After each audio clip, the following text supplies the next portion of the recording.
Okay. Is that it out there, Matt? Alright, morning everyone. Doing the late toolboxes, there wasn't many people here. It was just early start on Gunfleck. Still not too many here, but we'll run through what we've got. So there's no birthdays, no anniversaries. Update on next week's work. I think the remainder of this week is just Fleck and Stippers pretty much. You guys are getting back from Port Lincoln on Thursday. Audio Friday and then into next week. Switching toolbox. Yeah, pretty uneventful just with the amount of people here, so nothing to bring up from last week, which is good. No news, good news in the switching space. So, what is it? I reckon 135-ish days, Rents? Have you had a look? Or 131 days. Yeah. 31. So, good stuff, guys. And anything you want to bring up, let me know. And stay focused, especially with this weather, I suppose, coming in. Don't know where we could end up. So. Yeah, so Nick's touched on that there, 131 days, previous best was 348, so let's just keep ticking over the weeks and months until we surpass that. No switching alerts, DS incident, so another near miss, very similar, I thought it was the exact same one to one I read out last week, but it's Baden in the underground, guys again, property damage on gas main. So again, they were excavating low voltage cable following rocky ground. They did all potholing and dogfoy digs prior, but still, with all the large rocks and stuff around, damaged the gas main. The gas main was 450 deep, with the tape below the actual main. So I think they're doing some work in that area on potential ways to avoid it. This morning we got a demonstration of ground penetrating radar on site, so that might help. We don't know, but we'll see. But I think this is 2 in a week, and then we had 3 or 4 Cam very recently. I was 3 in about the space of 7 or 8 days. Yeah. So But it's just so just to add to that, they put in a near miss. I think today. I think it was yesterday. They had a gas main which was on the dial before you digs somewhere.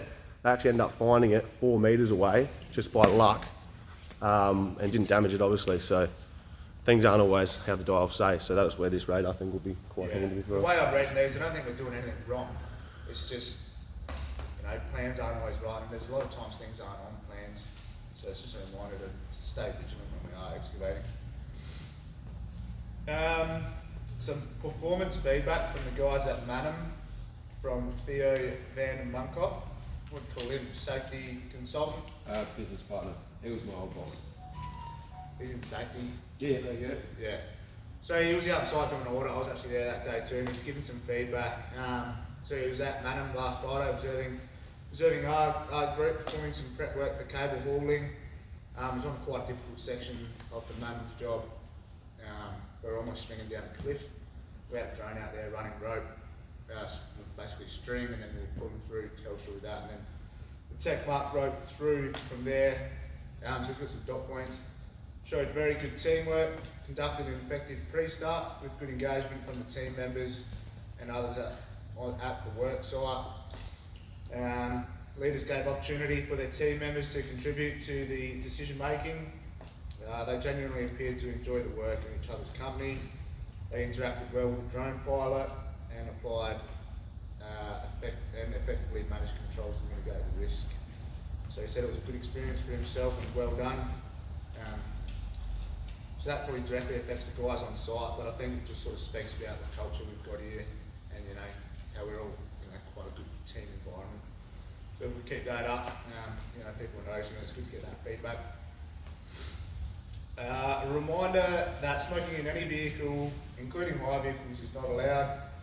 This is based on the odour from one of the shared utes late last week. So that was from Cobbs. No smoking in motor vehicles. We've got 2 apprentices have accepted their offered positions, William Cook and Ty Lynch Palmer. Both apprentices are mature age applicants and qualified electricians, and start with the business on the 28th of June. They'll be at the training centre for a couple of weeks. Yeah, I've asked for the training plan, still haven't got it back, but if we're going by what Maddie's been told, at the training centre for a week and then at your depot for a week and then back to the training centre. So I haven't got that officially yet, but I assume it'll be the same. So we'll probably be seeing them first week of July. Yeah, I think so. So when they get here, introduce yourselves, make them feel welcome. I remember when I started as an apprentice at New, it was pretty daunting, and there was only about 8 or 9 people there. So it'd be pretty daunting for them starting here with 40 odd people, so. So yeah, let's make them feel welcome. There's been a drop in near miss and hazard reporting. So just a reminder for all to report everything that they're finding. So also got a photo here, something that's a little bit disappointing.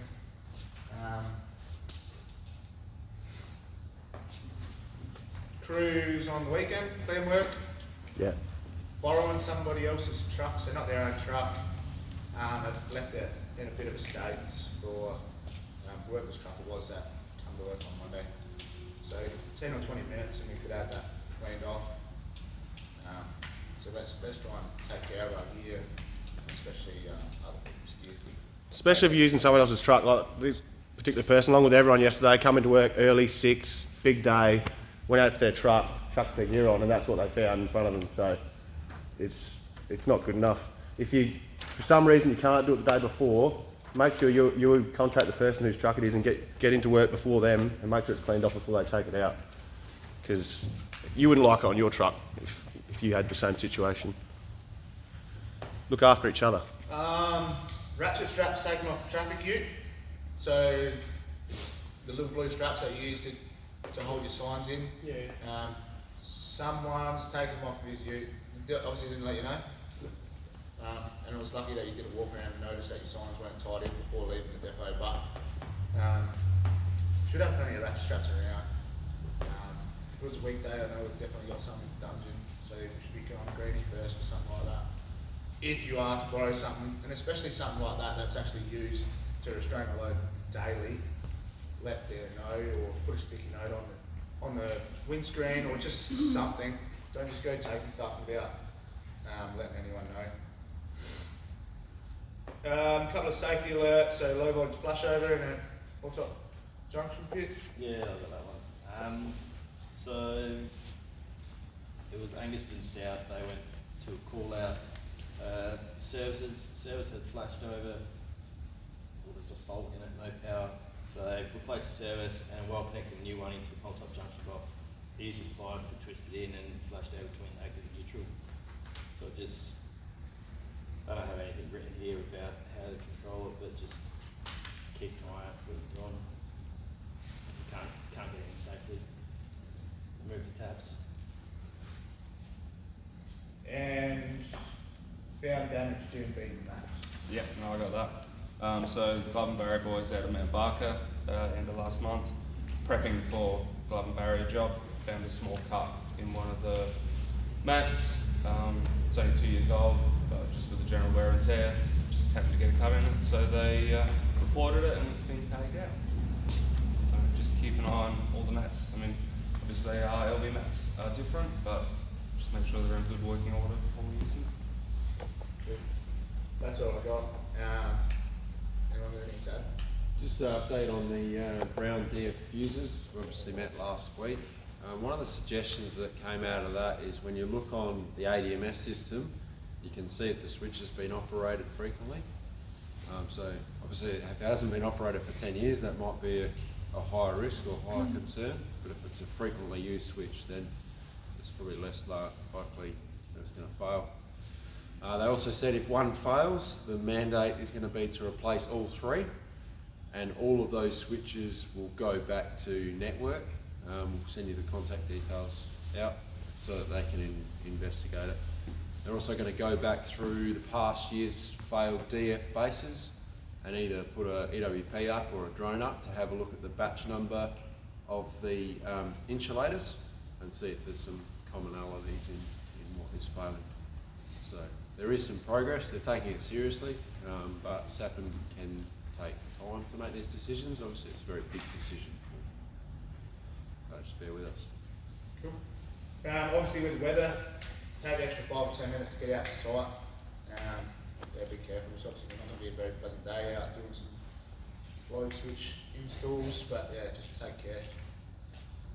Sweet. Have a good week.